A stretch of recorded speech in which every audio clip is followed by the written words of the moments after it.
Hello, this is Rick, and welcome to Astral Club. Well, you folks are just amazing. Uh, we've rocketed over 1,000 subscribers. I want to thank everyone, and especially all my new subscribers and the ones who came over from Reddit. You are very, very much appreciated.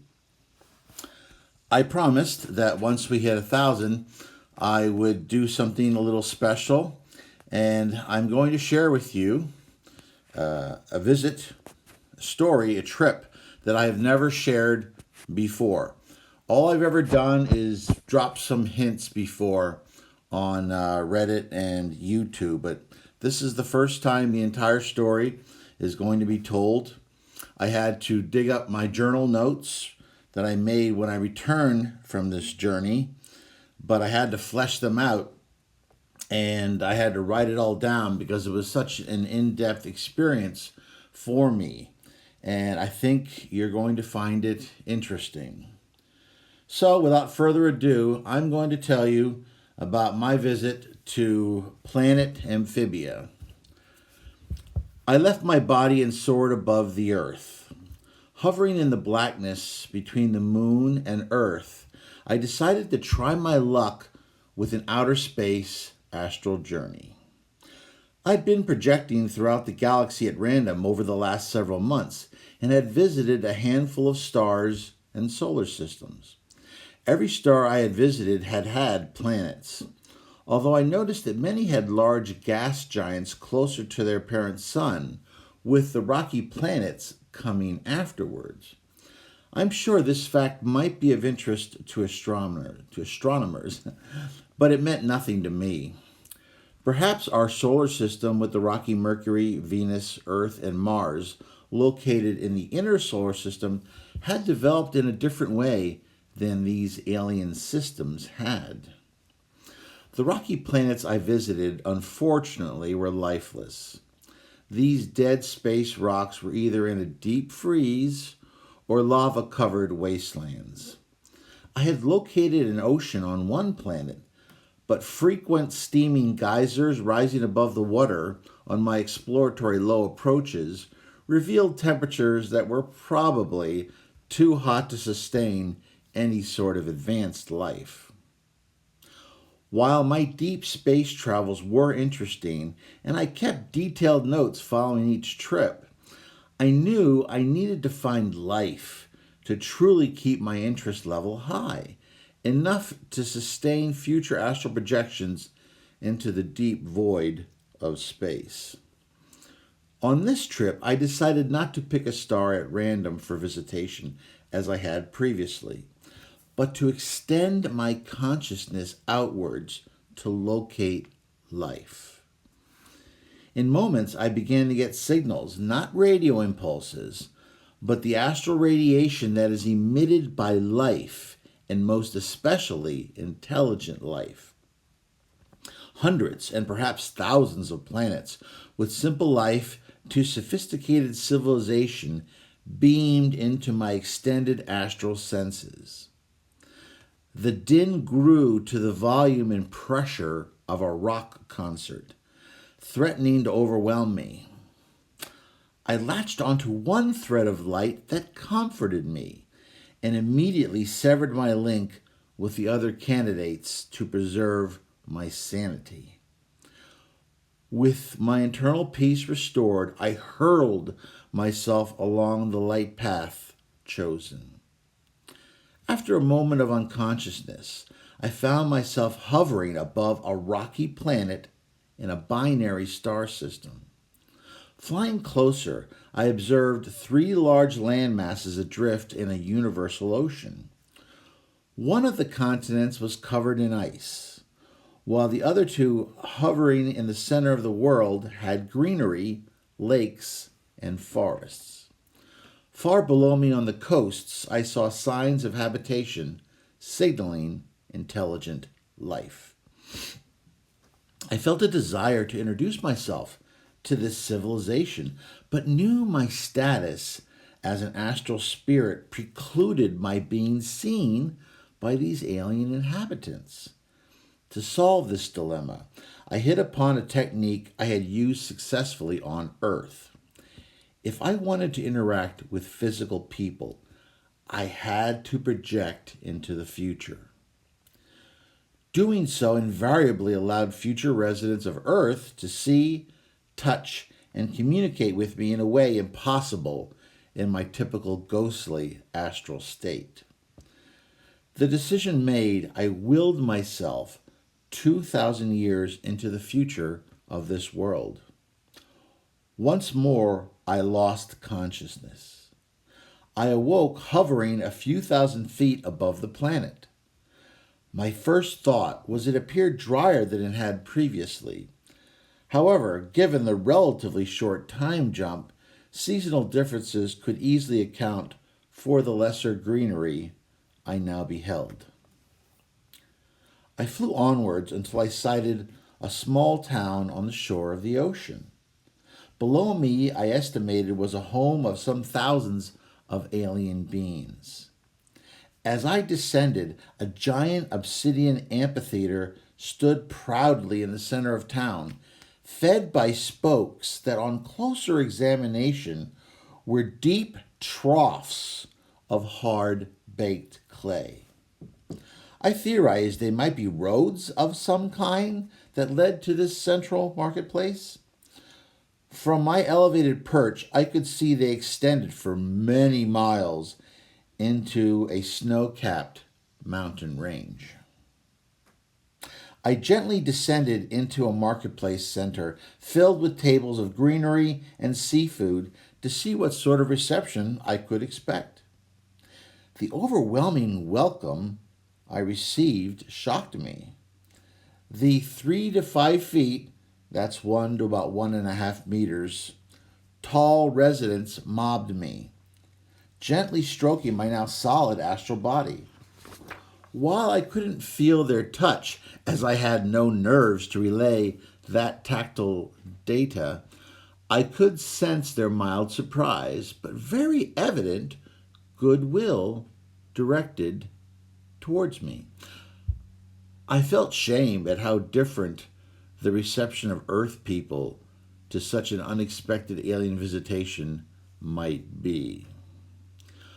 My new friends had a yellow-green mottled appearance with amphibian-like gill slits on either side of their roughly humanoid bodies. Each wore a cloak of interlaced vegetation that covered most of their body, but I could see their faces clearly. Their hands jutted outside their leafy coverings, and I counted 4 webbed fingers and an opposable thumb. A clear gelatinous membrane covered the visible body parts that I imagined my physical body, were it currently in attendance, would certainly find slimy. After a few moments of my gracious welcoming mob, the tallest among my new friends uttered a guttural grunt, and the sea of bodies parted, granting me some space. "You are most welcome here, as all visitors are from the beyond spaces," the tall one said. Unlike Star Trek, she, and I sensed a female-type energy, didn't speak to me in American English. Instead, I was able to glean this general greeting by reading her thoughts. Without physical ears, I wouldn't have been able to hear the series of grunts anyway. While her thoughts were very alien in nature, I felt my translation was probably at least in the ballpark of the actual meaning of her words.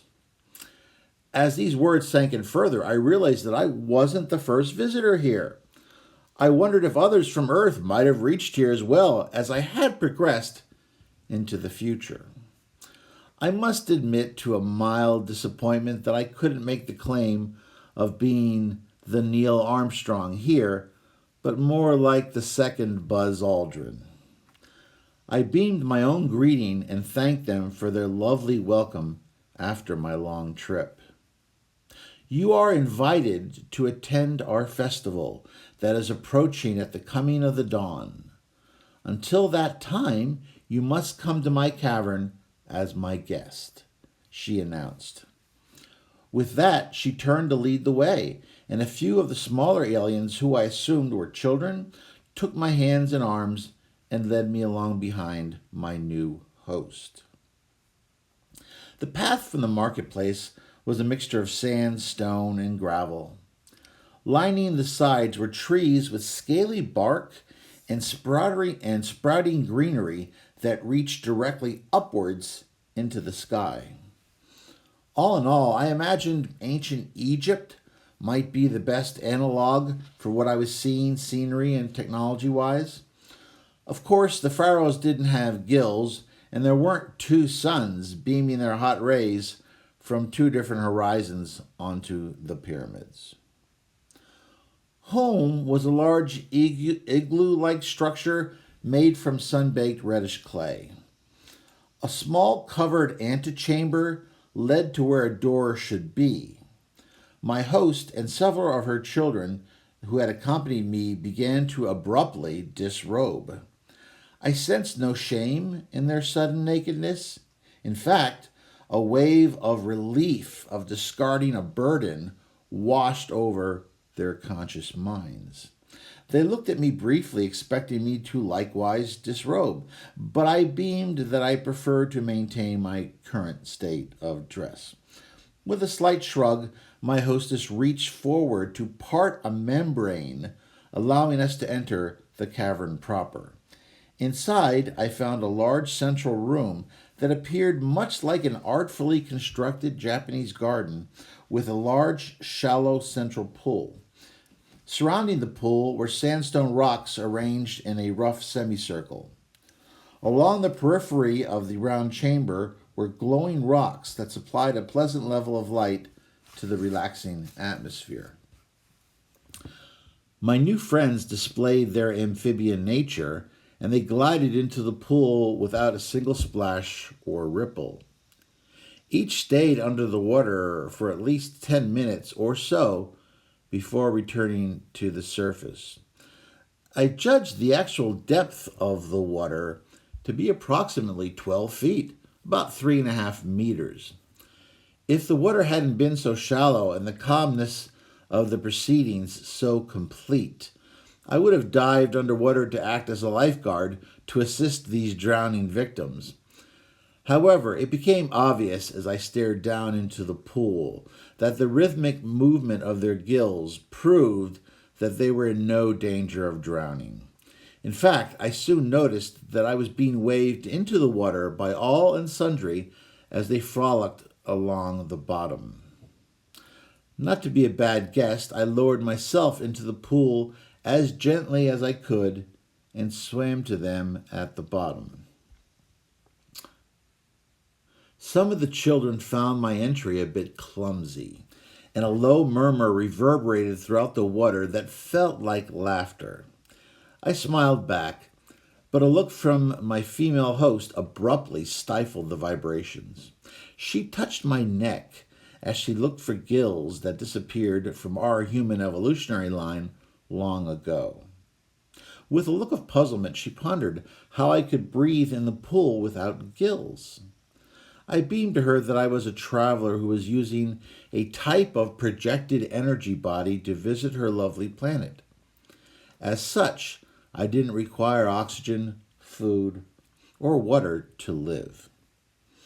I don't believe she completely understood the concepts that I had tried to impart to her, but an innate politeness that I felt was part of her race caused her just to drop the topic. We remained in the pool for several hours. Once out, my amphibian friend seemed a little tired, but serene.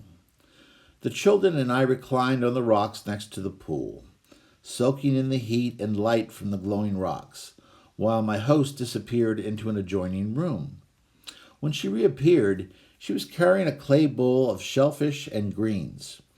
All ate hungrily from the common bowl, while I gently watched, smiling. Feeling a little awkward, I started a conversation. "What do you call this planet?" I asked. "Planet?" She appeared puzzled. I could see that in her mind that her people weren't the astronomers, the astronomers that Earth people had been. They didn't have an overarching name for their planet because they didn't see it as some independent part of a greater whole that required an individual name. It was a tough call, but I decided to invoke the non-interference directive here from Star Trek. It wasn't my task to change the philosophy, religion, or worldview of these people. I thought it best to change the topic of conversation and quietly name the planet Amphibia. Please tell me of this festival, I asked. My host brightened with the mention of the festival. It is called the Return of the Waters, she said, grinning widely. All the people congregate in the great amphitheater as the melting waters flood down from the mountains into the aqueducts to fill our underground cisterns for the dry times.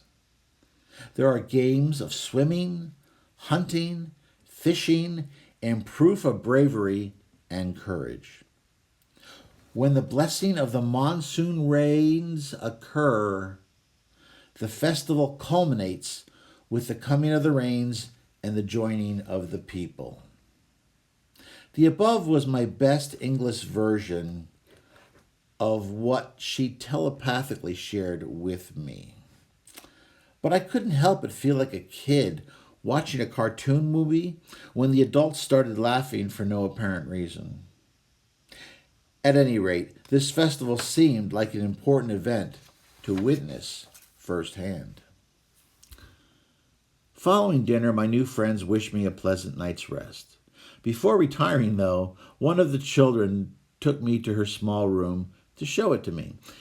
It was sparsely furnished with a very small, shallow wading pool, a few small rocks, and a reed mat alongside the pool. I told her it looked very comfortable, and she appeared very pleased with herself.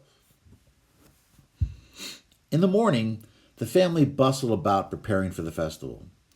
Everyone placed wreaths on their head with flowers that looked like a cross between sunflowers and lily pads. Much to my embarrassment, my hostess was most insistent that I wear one as well, as I was told it symbolized life and rebirth. As an ambassador of Earth, I bore my flowery crown with whatever dignity I could summon. I issued a silent thanks that my wife and daughter couldn't see me now, as I knew the stories about my ridiculous appearance would never be allowed to die from family lore. Leaving the cavern, we joined throngs of amphibians making their flower-topped heads to the large black amphitheater that I had seen the day before from the air. As we got closer, I saw the enormous structure appeared to have been carved from a volcanic glass-type rock. How this had been accomplished, I had no earthly idea. I managed to ask my hostess the origin of the obsidian wonder, but in the bedlam of the throng of festival attendants, all I got from her was that it was ancient and had always been there. There was no time for additional questions as we were carried along into the building by the thousands before and behind us. The row upon row of shelving looked much like any Roman Colosseum. The only difference were the patrons were here reclined upon the shelves, and a latticework above showered the people below in a fine mist of water. I would have loved to have learned how this misting rain was engineered, but the start of the Festival of the Return of the Waters began with an array of shells being blown by trumpeters and an accompanying shout from the audience. Although I had no ears with which to hear all these sounds, I could feel the vibrations and sense the tense emotions of the surrounding aliens. Without warning, I soon felt the entire stadium vibrating as torrents of water from a network of pipes the diameter of an adult human poured fluid onto the floor of the complex. Within a matter of minutes, a very deep pool formed. Another roar came from the stands as swimmers launched themselves into the new pool in a swimming competition. I was amazed at the agility and quickness of these natural athletes. Even the slowest of these amphibians would have put the best human Olympic swimmer to shame. Their movement in the water was much more reminiscent of seals in the oceans of Earth than a typical clumsy human mucking about in the water. The winner was given a garland of sea greens and a croaking shout from the audience. Next up was a beast hunt.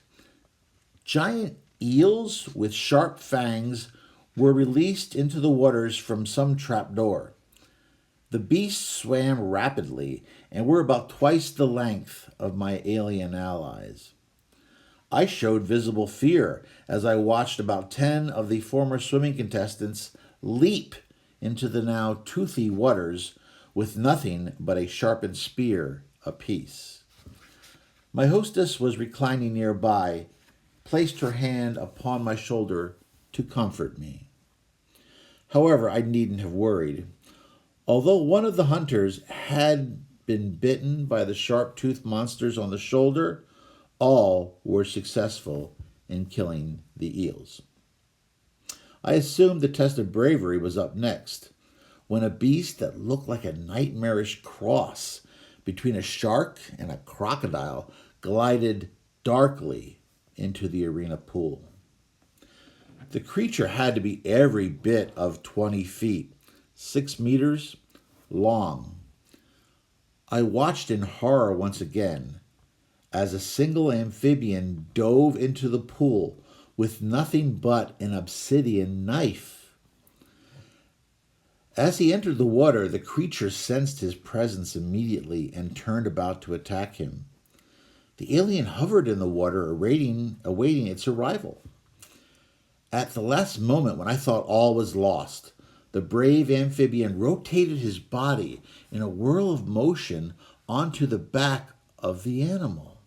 In an instant, he was thrusting his black dagger into the back of the predator. The animal reacted violently, propelling the attacker from his back. In a flash, the bold amphibian rocketed out of the pool, knife still in hand. The enwrapped crowd went wild with glee, celebrating the foolhardy bravery of this conquering hero. A second, likewise armed amphibian dove into the water after the wounded fish. However, the animal was more cautious now, carefully circling his prey rather than headlong rushing to attack. When he finally moved in, toothy mouth agape to strike, the second alien tried a similar trick to the first. This time, though, the wizened predator was prepared. Instead of a successful position from which to attack, the unfortunate second attacker found himself firmly in the jaws of the monster. To my horror, his body was promptly bitten in half, with the lower half sinking to the bottom while the upper half was swallowed ravenously. I barely watched as a team of swimming spearmen slaughtered the creature and retrieved the remains of their fallen comrade. I looked at my hostess alarmed, but she sadly beamed to me that life and death were part of the games, as they were part of life in the sea and land. I strove to understand her viewpoint, but my 21st century human morality couldn't help but be shocked by such an unnecessary death in some alien gladiatorial games. There were several more events, but in my state of shock, they barely registered with me. I just numbly reclined on my dark shelf, trying to forget the violent death I had just witnessed. Suddenly, A dramatic shift in the mood of the aliens in the stadium washed over me like a telepathic tsunami. It had begun to rain. The drops came down slowly at first, then became great torrents sweeping the landscape. The amphibians greeted the pelting monsoon rain with unrestrained joy. All in the amphitheater disrobed and began to embrace one another, at first in communal celebration, but quickly progressing into something that finally brought home the true meaning of my hostess when she said the festival would only be completed when the rains came and the people joined together. While not approved by nature, I decided that now might be a good time to take my leave of Amphibia and return to my physical body on Earth. I turned to thank my hostess, but she was otherwise engaged. I took my leave without further ceremony. I hope you found that interesting. It was a very profound experience for me. As I said, when I returned, I took a lot of notes and placed them in my journal, but I had never actually, until this time, wrote the entire experience out and actually have related the entire experience ever. So this is the first time it's ever been presented. I hope you enjoyed it. Going forward, we have a lot of things going on. I have a new website for the channel. It is www.astralplaneclub.com. That's www.astralplaneclub.com. Please check it out when you have a chance. I'll try to leave it in the comments as well. I'd like everyone to continue to like the videos that they like. Please share them with anyone else you know who is of a similar temperament and as smart as you people are. Please subscribe if you haven't done so already and hit that bell button so that you're always notified whenever I leave a new podcast. As always, I will see you on the astral plane.